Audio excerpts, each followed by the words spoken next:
Hey, what's up everybody? Rob Marzullo here, Ramp Studio Comics. Welcome back. And today's video is going to be a comparison video on these two exceptional programs. But I first off want to say that this is not a paid product placement. I'm not paid to say this. I'm just simply giving you a bit of my insight from the workflow that I use these two programs. I like them both. They're both fantastic. But I am going to give you some pros and cons to hopefully help you understand what might apply to your particular needs. So with that, let's go ahead and get started. Okay, so let's start with Manga Studio. Now, as you probably know if you followed my channel, I create my comic Blackstone inside of Manga Studio predominantly. Once in a while, I'll create artwork for it also in Sketchbook Pro. And I'll also touch on that, but I want to show you why it's more functional to use this software for the full comic book creation. So one of the things that I do, and they both support groups, okay? But the groups in here allow me to keep a lot more layers, collapse down the groups. They actually both do that as well. But these groups actually work a little bit better as far as keeping all these separate items in here. Both will allow you to name the layers and things like that. But one of the things that's really important that allows you for scene creation inside of Manga Studio is you can save out your rulers as well. So I can create a specific perspective ruler, turn the ruler on and off by using things like show ruler. I can have the ruler affect all the other layers or just one layer. So there's a lot of options in there for creating panels. And then say for instance I feel unenthused about working on this panel, I want to jump over to this one. That's not a problem because I don't have to readjust my perspective rulers, where inside of Sketchbook you do. So that's one thing to keep in mind. So the layer system and the grouping system is set up just a little bit better for intense scenes. And my scenes tend to get a little bit busy and things like that, so that works well there. This also allows you to save all this information out as a unified document, and it also keeps all your pages. You know, I bounce around as you can see here, and I do some scribbling, so ignore all that, please. But at any rate, you know, that's one of the things that makes this software important for me because that's the way I work. I'm kind of kooky like that. So it allows me to also save this entire book out as one unified PDF document, which is also insanely important for creating a comic, especially if you're a digital comic book artist, because, you know, it all turns into a PDF at that point. Okay, so let me start a new document. Lots of options here as far as the way to define your story, whether or not you're working in color. So I'd have to say the overall detailed amount of information inside this program is a lot more vast. There's just a lot more options to modify, to create custom layouts for things that you might, you know, feel that really helps you streamline your work.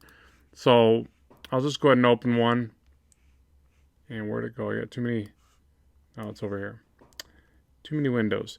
Now this is another thing. So I guess I'm glad I'm talking about this as I'm doing it. This right here. See how I can bounce these windows around and literally drop that window anywhere I want? That's not something you can do in Sketchbook. So that's another, you know, shortcoming of that particular program, where you can easily manipulate your windows side by side, up and down, as many across as you want. Now, if you're an artist like me that every now and then has to pull some reference, but I don't like to necessarily trace reference, I just like to set it off to the side. And not that tracing is bad, I don't want to say that, but I just try to strengthen my eye by setting it off to a window on the side, sometimes a different computer, and drawing it on the other one. So that's where these floating windows can be really important. So that's another thing that the strength of this particular program has. Now, one of the things I want to touch on real quick is the perspective rulers, because there's a lot of options here as far as what you can do, and they both have very dynamic perspective rulers. Let me first touch on this one, and I'll show you some of the cool features of this. This is just a single point kind of motion line effect.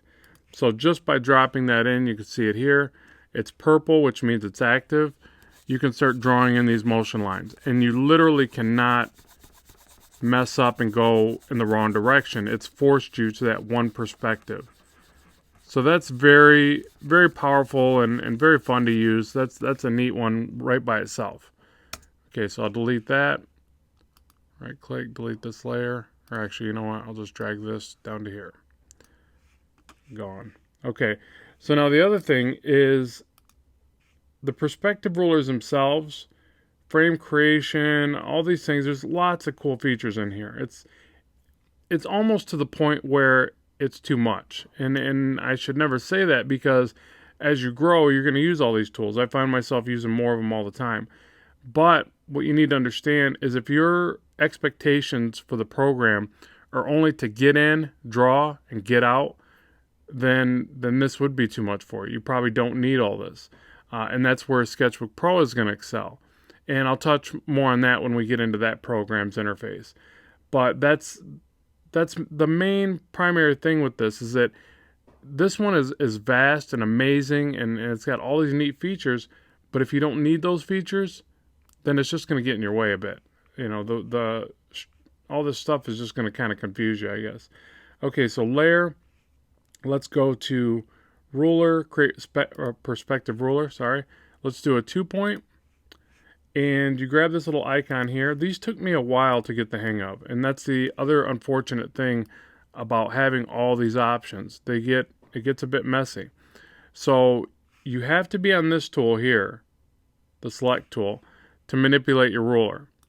The ruler has to be purple or the lines won't stick to it. So if you accidentally click, say, right there, see how it's green? So guess what? Oh, it stuck to the middle one. Figures, you would do that to me. Make me a liar. All right, let's go back.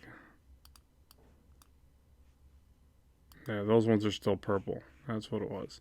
And that's what I'm getting at. There's so many little options here that you really have to be aware of all of them. Like, I don't even know where the little dot is to take away the snap to this one. Let's try it again. Yeah, so now the snap's off. So see that? I can draw freely, which is great. You want that ability to toggle on and off, but it isn't exactly self-explanatory here. So now the green ruler, the green mark turns it purple. So now we're snapped back to our 2-point perspective. You drag these anywhere you want. Now if you grab the circle and move this, it moves just a line off its rotation of the vanishing point. If you grab these little plus signs, you actually move the vanishing point, which at first that was really annoying, but now that I understand it, it's actually very powerful. You can, I always rough sketch my scene out first, and then you can grab these and move those suckers right into place really quickly. If you grab the plus signs here, you can rotate your horizontal line to your tilted scenes and things like that. So you see it gets a little wonky to look at and complex, but once you get everything in place, boom, boom, boom, we'll say.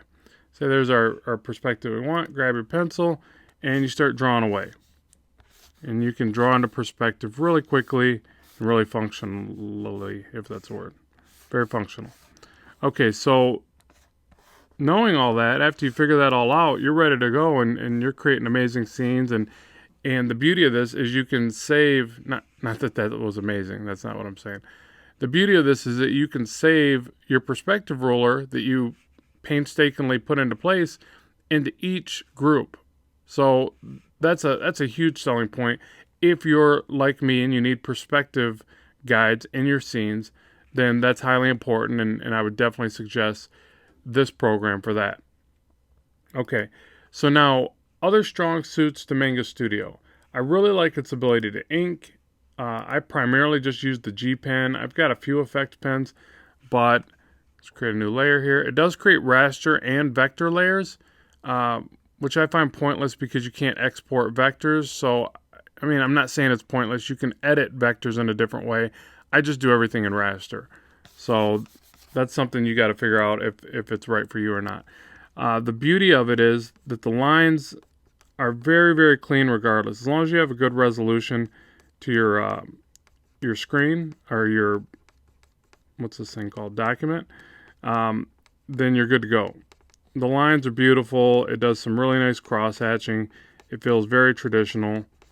and this is right out the gate. I mean, I would say the settings that you got to get right are just within your tablet and your pressure sensitivity. Past that, this G Pen's fantastic. I mean, you can get into making more custom brushes. There's lots of options there. They both have really great brush options. I don't want to get into that too much because there's a whole nother ball game to all this stuff. You know, when you go to these icons here, you get into all these settings, and they are vast. I mean, you just have to play around, and then there you basically have to research videos that are going to be specific to that. And I have some, and there's great videos all over YouTube here, so just delve into that. But there's so much that it would take too long to explain all the different aspects of it. So the main things that I would consider about this program is that it has a lot of variables, a lot of tools. One of the other things that's really neat about this, let me show you. I'll just use a darker pencil just to make it easy to explain what I want to say here. One of the things I really like about Manga Studio here, let's say I want to, I don't know, I'm not going to try to do anything too impressive because this is more based on the program's functionalities than me just trying to show you how to draw something. But I'll do this just really fast. Say I want to do some digital painting inside this program, and I don't know, I'm just trying to develop some light source real quick. I don't know if I did that right. And then I want to smudge. This blend tool right here works really well. I mean, and really quickly. You know, so you can blend really fast. Almost no lag. I don't even think there is a lag. And I don't know, that's highly important when you're trying to digitally paint. I actually do a lot of digital painting in this. Not a lot, I should do more because it really does a great job at painting and smudging and with just those simple tools. I mean, I just basically sketch that down with a pencil and grab this blending brush. You can grab a blur and soften the edges even a bit more. There's a tiny little bit of lag there, but you don't need much of this one. I think it's more important to use the blend here. And then fingertip is just how it says it pulls the ink further, and you can control that with this. So to me, that's a really nice effect or feature too, that you can paint so well inside this program. You can paint pretty well in Sketchbook Pro as well. I don't feel it's as conducive as this or as free-flowing. It works great, but it just seems a little bit more lacking in that area. And that might just be my style and what I've found with it. But like I said, for this being a more advanced program, to be able to jump in there and paint that quickly, I was actually pretty impressed with that. Okay, now another thing to keep in mind with this program is cost comparison. So a lot of people that get into digital art that come on my channel say, Rob, you know, I can't afford a really nice tablet. I need a Cintiq to draw well. You know, all those things come into play, and I understand that. It took me time to work up to my Cintiq, and I did definitely feel a bit of lacking in some of the uses of the Intuo series that I was using. I do believe that you can work around them, but it does take a lot more effort and a lot more time. So the other thing to compare with these two programs is the cost. This particular program, I'm not going to use exact numbers. I want to say it's right around $200 for, at the time that I recorded this video, for the Manga Studio EX 5EX. Now, and that's what I'm demoing here, you know, so that's what I want to be cost comparative to. The program itself, with the EX version, gives you the ability to do the unified document that you can export to a full PDF. It has some other features. I think that's primarily the main one with that. But all the perspective rulers, all the other things that you're seeing that are in this might be subjective to that particular version. So keep that in mind. Now, Sketchbook Pro is going to be a lot lighter on the cost factor. It's going to be right around $70 again at this current time that I'm recording. And then also they have a monthly rental type thing set up. So you pay like $5 a month, which I believe is what I'm set up on. And you always have the newest version. So I do think that's a good idea if you can justify the cost with that. So that program is definitely a lot lighter on the pocketbook, but you get what you pay for. And this is going to be like a glorified Photoshop, really. I mean, I've reviewed a lot of people that use Manga Studio in place of Photoshop. And that's saying a lot, because Photoshop is something I use every day, and I couldn't really live without that one. But I can see where people can make the jump and utilize this program in place of Photoshop. It actually has a lot of the same, even shortcut commands. So it's very similar in a lot of ways to a high-end Photoshop. It even has like a lot of the same selection tools. Now that is something else I want to get into, because I think the selection tools in Sketchbook are just lacking a little bit. Where the selection tools here are just insane. You got all your lasso tools, which they all have, but I like one of the things that it pops up this feature as you're working. So for instance, say you want to select and fill something, it's literally as quick as making the selection, then hitting that fill button. So if you're really trying to move through something and make some quick organic shapes or whatever, it's really fast. And then I want to say if you hold Alt, you're going to get a subtractive of that selection. So there's just some really quick on the fly, you deselect right there, maneuvers that you can do.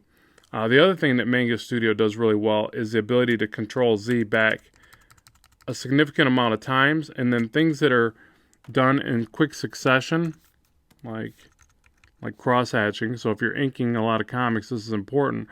Say I do these quick successive lines like this, it'll group those together because I did them so quickly together, which makes great sense, because if you're gesturing something out really fast and you're like, da-da-da, super guys. I don't know what this guy's doing, but you get the point. I'm just scribbling this down pretty fast. There's a cape, and he's got a hat on. Whatever. It's going to jump back really quickly, and that's great, because chances are if you put it down really fast like that, you were maybe acting irrational, or just you were moving quickly, so maybe you want it off there quickly. So it makes sense. It works really well for cross-hatching right there. And there's times when you put down a lot of cross-hatching, you're like, man, I want to take that in a different direction. Now Control Z is almost mute, but here in Manga Studio it's not. So that was really well thought out on their part. So lots of selection tools, lots of just tools in general. I mean, it's got a lot of options. Let's see what else I can touch on. The panel creation, which I want to say is down here. I don't use much of this because I kind of build my own, but it's got some really neat features for the frames, and also masking out areas of the page that you just want to work in that particular frame. But even just your quick shapes are well done. Yeah, like right there. It's basically creating the frame, excuse me, and then it's masking the rest so that you can only draw within that area. I really need to use more of that. I don't, but it's a really neat feature. So it's really suited ideally for creating comics. So if that's what you're looking for, then you probably need to go Manga Studio. So again, there's lots and lots of stuff in this program, but this video would be way too intense. Let's head over to Sketchbook Pro, and we'll see what some of the cool features are in that one. Okay, so here we are at Sketchbook Pro 7, and this is a great program as well. I love it. It's one of the strong suits of this particular program, in my opinion, is the ease of use. It's really easy to jump in and get rolling. The primary layout, everything is conducive to just drawing and creating versus, a lot more of the technical things that are in the background of all your creations, or the way that the creations and the structure works hand in hand. This is just about creating. That's why you have this big open screen here. I mean, obviously you can dictate the size of that by file new and all that kind of thing, but it's definitely laid out just for the main focal being the drawing. So, which is great, but there are some shortcomings to some of the tools, and I'll explain that. So for instance, the perspective tool, which is fantastic, it's actually my favorite to use if I have a single scene to do. And I can always create the scene here and then bring it over and inlay it into my other program. But one of the things I really like about this perspective tool is it gives you an interactive guide as you're working. So once you initially set up your perspective rulers, you just start drawing away. And it's really quick. This is about the only drawback is every now and then you'll get I find it's easier if you pull to the direction of whatever you're drawing, whatever vanishing point you're going to.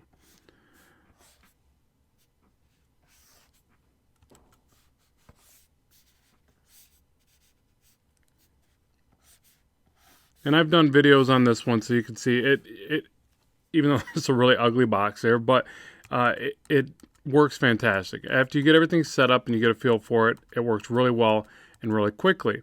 Now, the only bad thing, and this may be something I'm not aware of, but I think I've researched this pretty well. If I was to move this just like that, I can Control Z back, but if I move this and I start drawing something else and then remember that, oh, I had to fix something in that other perspective, I have to, move these back around, which is too awfully hard to do because you just kind of move it and then you check it with this tool here. But you do have to move it back, where the other one saves it, and it also saves it in a different layer so you can make as many as you need. So for complex scenes, this is a bit of a hindrance on this particular program. It does have some really neat things, though. I mean, as far as the ease of use and speed, this one's got it beat. You don't have to figure out all those fancy schmancy little lines and maneuvers. You can just simply move this around, check it with your interactive cursor, and you're off and running. So ease of use, hands down, this has got it beat. Technicality and ability to create complex scenes, then Manga Studio is going to have it. Now, it does have this cool fisheye thing. I want to say this is probably on both or something similar. So for some nice spherical effects, this is great. Although, I'll be honest, I've never used it. Hit escape and you can get right off of that. So it's really quick to maneuver in and out of it. As far as the drawing, this one's got it beat a little bit. For some reason, the brush engine in this feels just a little bit more natural. So it's got like a really quick, responsive, sketchy type feel. In fact, this one's got it beat as far as any program that I've used just for basic sketching. I feel like I'm drawing on paper when I do this, truly. I feel close to that when I'm drawing in Manga Studio, and this could be my settings, folks, so don't take my word as bond there, whatever, but it's definitely a little bit freer of a feeling on this one. And I want to say that has to be done with the program, because I do use enough of them where, I know how to adjust the settings, pressure sensitivity inside the program and with my tablet. So I want to say it's just the way that they have it react to the amount of memory that's probably used to put the line strokes down. So the responsiveness is just right there. And again, ugly sketch because I'm trying to talk and draw. I can't walk and chew gum. So, all right. So that's one of the really strong suits about this, is that you can sketch just really with a lot of fluidity. It just sketches really nice.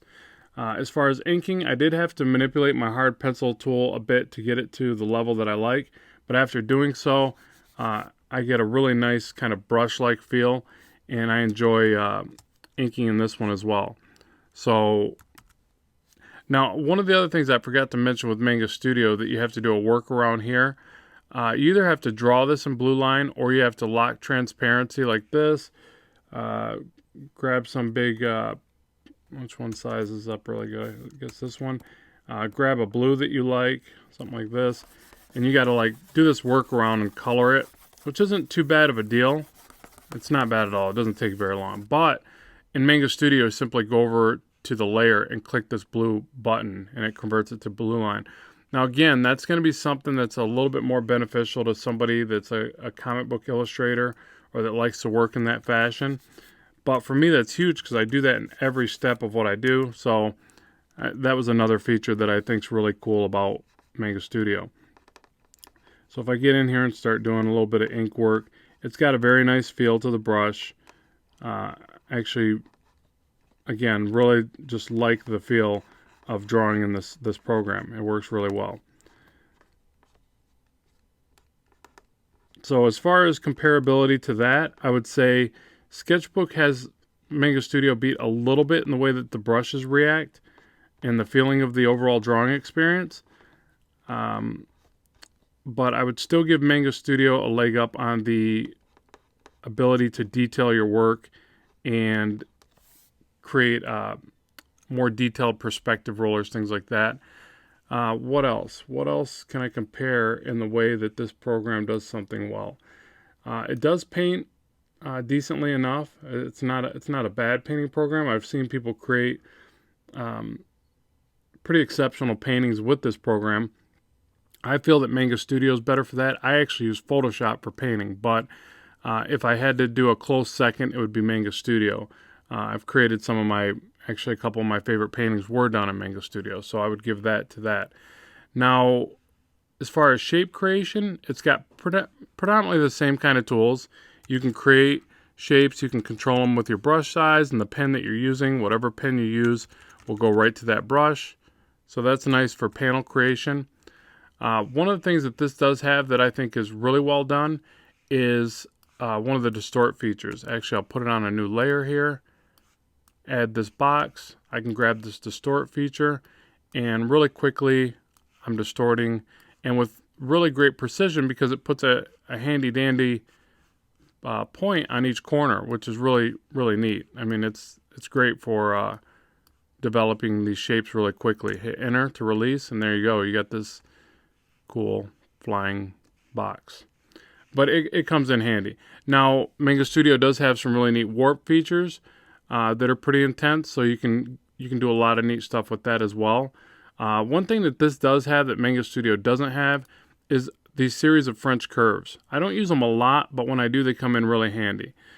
So basically, if you cycle through these, you can see you've got these awesome French curves like a traditional artist supply type thing. And if you're trying to get a tough curve that you just can't seem to draw, you can bend these suckers around. You can resize them here. So say I'm trying to get this shape on his noggin. I can move these suckers around. It takes a little bit of getting used to. And you got to get the screen size just right as well. So you hold space, zoom out a bit. But, you know, like I said, I don't use these a lot, but once you get in the habit of using them, you'll see what curves work really well for you. It's just a bit of a practice, trial and error type thing. And actually, I think the curve at the top here will work better for what I was picturing. So these are pretty handy. I don't know how well you'd really need them. Manga Studio does have a really neat curve feature where you draw a curved line. But in place of that here, you would use these curved rollers, or French curves. I do a lot of my stuff freehand. That's why I really don't know how to use that, obviously. And one last thing to touch on with this particular program. One of the things that really keeps me coming back to this, and one of the ways that I use it a lot, is, like I said, about the interface being very easy to understand. Everything's straightforward right there. You pretty much just trip over everything you need, which is nice. And you don't really trip over it. It's just right there and accessible. The other thing is this. Say I'm working on this sketch and I start really getting into it. I can like move through it really quickly. So I can grab my brushes. I can start, scribbling away and get into my drawing.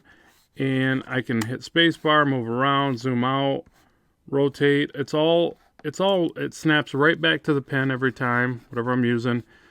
So something about the way that they laid out the structure of it is very forgiving in the art process. So you stay right into the drawing. I've noticed that I can actually complete a sketch, just a sketch portion, quicker inside of this program. So that's the other thing to keep in mind. If you're really just looking for a good program to draw in and just have fun sketching and coloring and not getting too advanced into all this complex scene creation, then this is definitely the one for you. Excuse me. Now, the other thing is if you want something a little bit lighter on your pocketbook, then this is the one for you. So I would say that, those are the main discerning characteristics of these two programs. Do you just want to draw and sketch and that's it? Do you want something that you're not feeling like you're spending a bunch of money on? Then this is definitely the program for you. If you need the complex creation and you're an illustrator that gets into a lot of different types of drawing scenarios, so you need more tools to complete those tasks, then maybe that other program's for you. I'm not saying you can't develop workarounds in this program to do whatever you need, because you can definitely develop workarounds to any software. So don't feel that you need any one particular program to accomplish your goals as an artist, because it's ultimately you are the creator. You're the one that's using the program, not the other way around. So you can develop techniques for any number of scenarios. They both do an exceptional job. So just pick the one that's right for you and go from there. And make sure to always do your research. I'm just one particular artist that is sharing my experiences with you. Be sure to look at a variety of artists, because we're all very different creatures in the way that we create. So as always, thanks very much for tuning in. I hope you found this video helpful. If you have, please like and share the video. I really do appreciate it. It helps me progress the channel and ultimately bring you more content. So as always, keep drawing, keep having fun, and we will talk to you soon.